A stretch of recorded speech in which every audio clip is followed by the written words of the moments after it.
Hello friends, आप सभी के बीच में आज हम लेके आए हैं क्या प्रश्नावली 1.3। कौन सी प्रश्नावली 1.3? वो भी दोस्तों किसकी? क्लास 10 की 1.3 प्रश्नावली। पाठ का नाम वास्तविक संख्या और ये पाठ नंबर 3। इसमें दोस्तों हम इसे पूरे ही सभी सवालों को कराएंगे और आपको ये दिखाएंगे कि कौन कौन से और कैसे हैं। बिना किसी देरी को करते हुए वीडियो को हम शुरुआत करते हैं दोस्तों। वीडियो की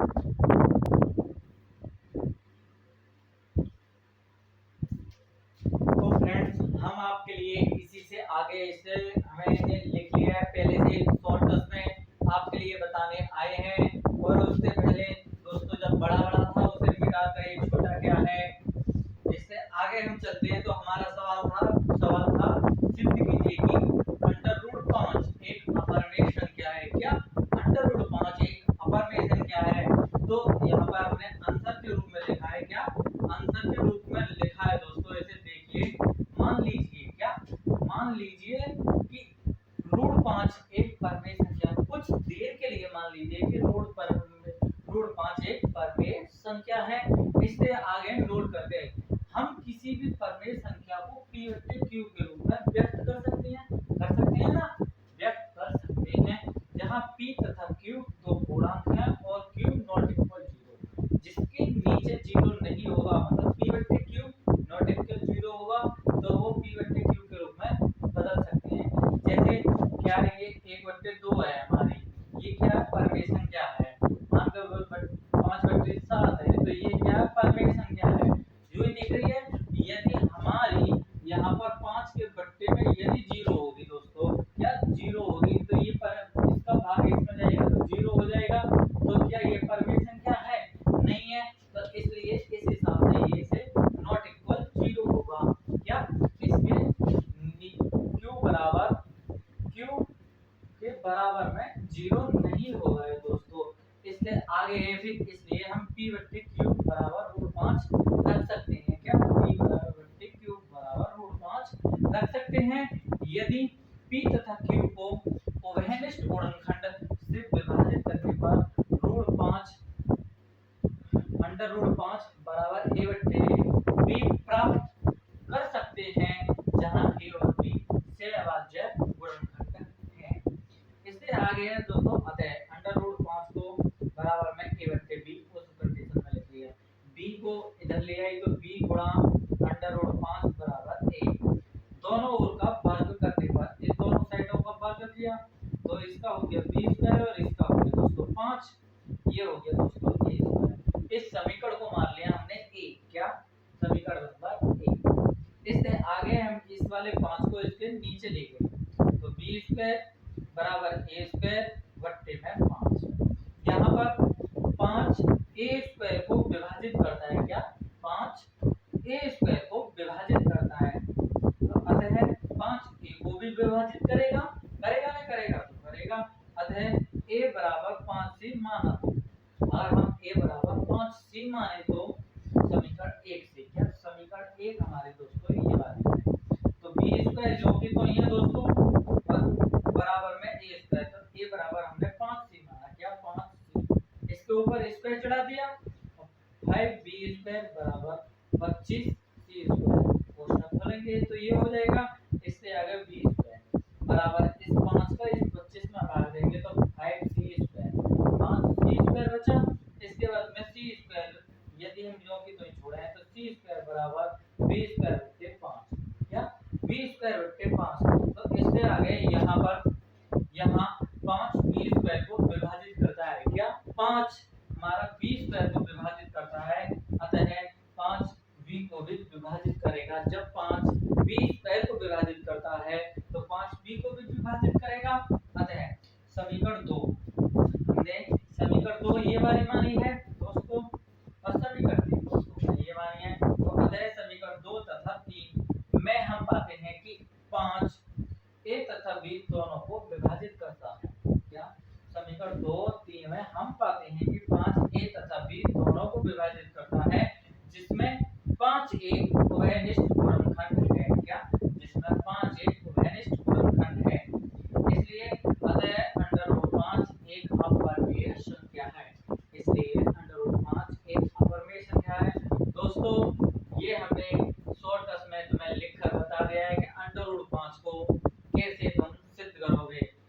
और ये पेपर की दृष्टि से सबसे मुख्य इम्पोर्टेंट सवाल है। ये हर बार पेपर में पूछा जाता है। इस सवाल के लिए विशेष कर ध्यान से पढ़ें और समझें। इससे आगे हम दूसरे सवाल पर चलते हैं।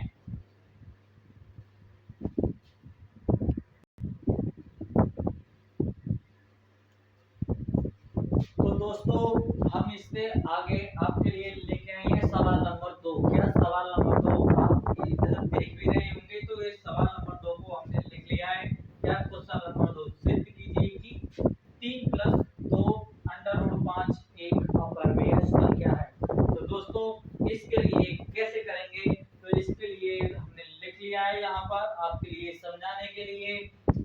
मान लीजिए कि 3 प्लस 2 अंडर रूट 5 एक परिमेय संख्या है। मान लीजिए नोट, हम किसी भी परिमेय संख्या को p बटे q के रूप में व्यक्त कर सकते हैं जहां p तथा q दो पूर्णांक हैं और q नॉट इक्वल 0, q बराबर 0 नहीं होगा। दोस्तों ये वही कंडीशन सब पहले सवाल की तरीके से होती है, आधे तक आधे के बाद में थोड़ी चेंज होती है। उससे आगे इसलिए p बटे q बराबर 3 प्लस 2 रूट 5। यदि p तथा q को उभयनिष्ठ गुणनखंड से विभाजित करके 3 प्लस 2 रूट 5 बराबर a बटे b प्राप्त होता है या प्राप्त कर सकते हैं जहां a और b सहभाज्य हैं। अतः ये बराबर 3 प्लस 2 रूट 5 बराबर a बटे b। 2 रूट 5 यहीं पे छोड़ा दोस्तों, ये 3 इधर माइनस में गई, इसके नीचे 1 लगा लिया, इसके लिए यहाँ पर रखा, फिर ये यहाँ पर इन दोनों का एलसीएम लिया, आगे ए ये रहा माइनस ये रहा और 3b, इस 2 को इसके नीचे भेज दिया।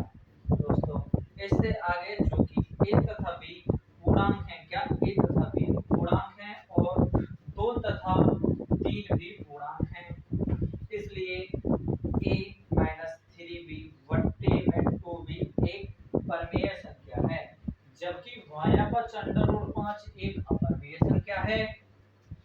इससे एक विरोधाभासी परिणाम प्राप्त होता है कि अंडर रूट 5 परिमेय संख्या है।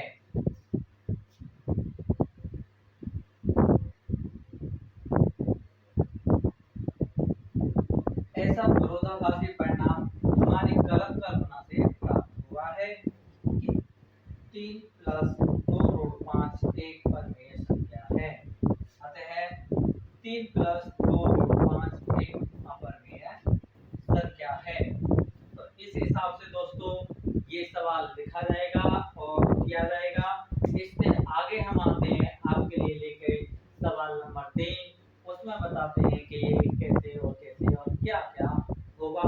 इस हिसाब से दोस्तों ध्यान रखना है, क्या ध्यान रखना है तुम्हें, सवाल नंबर 3 का तीसरा सवाल ऐसे ही होगा। इससे आगे हम चलते हैं।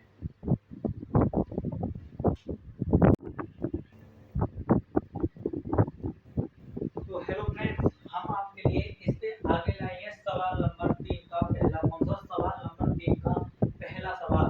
तो उसमें दोस्तों है सिद्ध कीजिए कि 1 बट्टे अंडर रूट 2 एक अपरिमेय संख्या है। दोस्तों इसमें सिद्ध करना है सभी सवालों में, एक ही सवाल से सभी सवाल हो रहे हैं। इससे आगे हमें करेंगे, मान लीजिए कि 1 बट्टे अंडर रूट 2 एक परिमेय संख्या है। तो हम नोट में हम किसी भी परिमेय संख्या को p बट्टे q के रूप में व्यक्त कर सकते हैं जहां p तथा q दो पूर्णांक हैं, q नॉट इक्वल 0 है, इसलिए p बट्टे q बराबर 1 बट्टे रूट 2। इससे आगे यदि p तथा q को उभयनिष्ठ गुणनखंड से विभाजित किया जाए तो इतना प्राप्त कर सकते हैं जहां a और b सहभाज्य हैं। दोस्तों इतनी थ्योरी हर एक में एक समान चलनी है तो चलनी है, इतनी तुम्हें लिखनी है।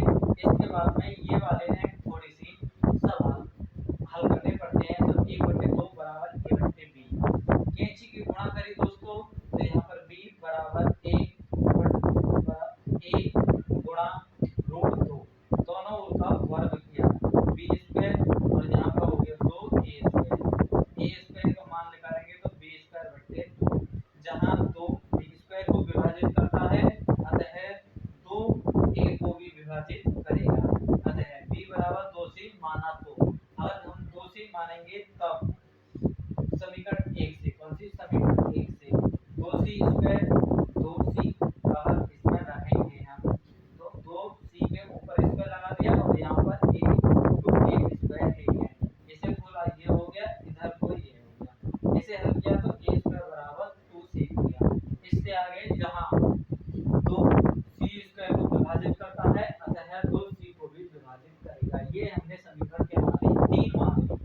इससे आगे है समीकरण 2 और 3 में हम कहते हैं कि 2a तथा c दोनों को विभाजित करता है, जिसमें 2 एक उभयनिष्ठ गुणनखंड है। क्या यहाँ पर कर लिया दोस्तों, ये हो गया 2, जिसमें 2 एक उभयनिष्ठ गुणनखंड है अतः 1/2 एक अपरमेय संख्या है।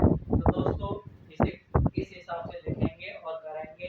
इससे आगे हमारा 2 सवाल और बचे हैं, उन्हें आपके लिए आपके बीच में रखते हैं और उन्हें कर दिखाते हैं।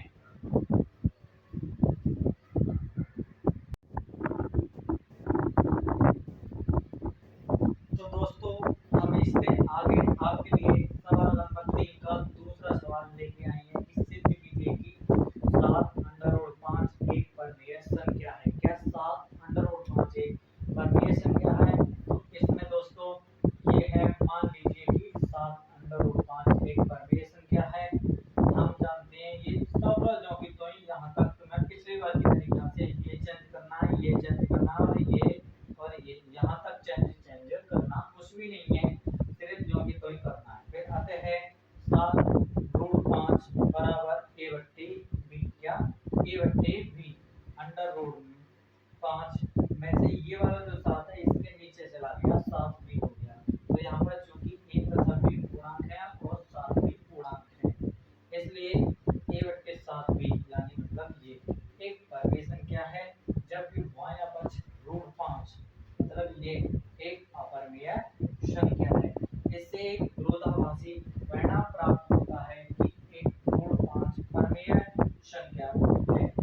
ऐसा विरोधाभासी परिणाम हमारी गलत कल्पना से प्राप्त हुआ है कि 7√5 एक परमेय संख्या है, अतः 7√5 एक अपरमेय संख्या है। तो दोस्तों इस हिसाब से आप इन्हें कितनी आसानी से सभी सवालों को कर सकते हैं। इससे आगे अगले सवाल को देखिए।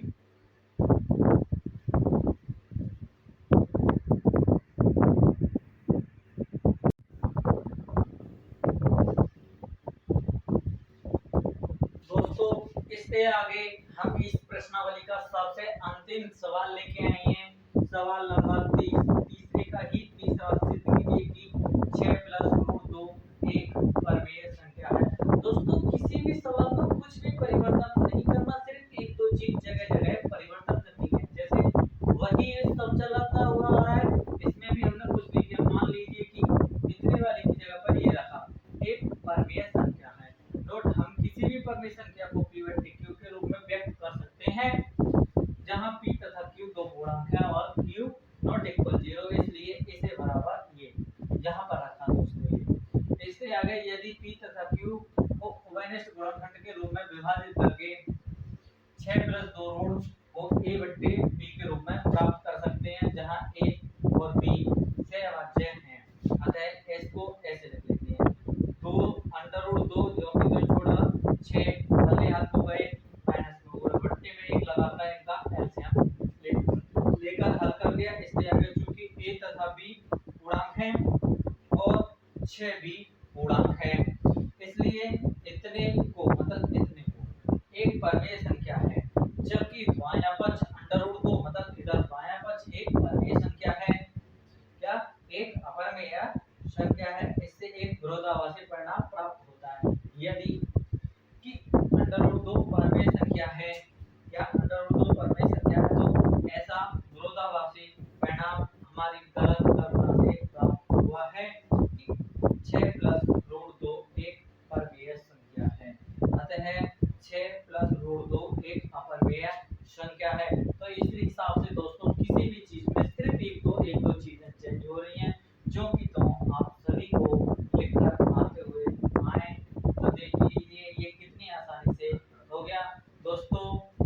हमारी वीडियो अच्छी लगी तो वीडियो